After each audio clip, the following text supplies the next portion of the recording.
From Southeast Asia to the Middle East, we trace each conflict. What changed, what remains fragile, and what continues to simmer. In July 2025, Cambodia and Thailand experienced the heaviest border fighting in decades. A U.S.-mediated ceasefire was signed on July 28th, but on December 9th, Thai airstrikes targeted Cambodian positions. Despite the ceremony, the violence resumed and the conflict continues.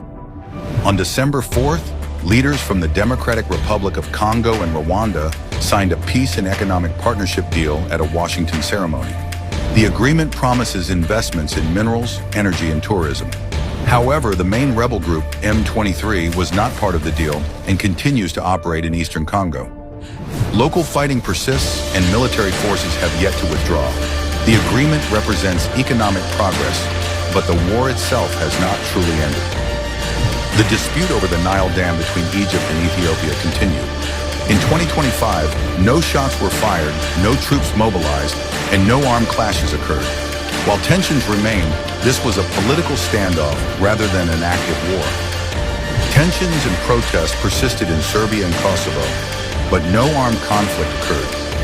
Claiming a war was solved here conflates political tension with actual combat. In Gaza, an October truce ended over 2 years of intense fighting. Hamas returned all living hostages and remains were repatriated. After the truce, more than 738 Israeli airstrikes have been documented, resulting in at least 410 Palestinian deaths. The ceasefire remains in force on paper, but violations are frequent. In June 2025, a 12-day missile confrontation occurred between Israel and Iran. A U.S.-backed ceasefire followed, and no major violations have been recorded since. Hostilities have largely ceased, making this one of the few cases where fighting truly stopped. In May, India and Pakistan exchanged artillery and air fire for 4 days before reaching a ceasefire on May 10th. Flights and trade resumed along the border. While tensions remain, the active fighting has subsided.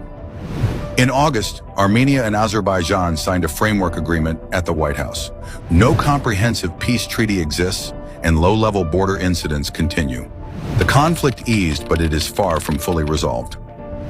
Across the 8 conflicts, some saw ceasefires or partial peace. Some were political disputes rather than active wars, and several remain unresolved or volatile. Claiming that all 8 wars were solved oversimplifies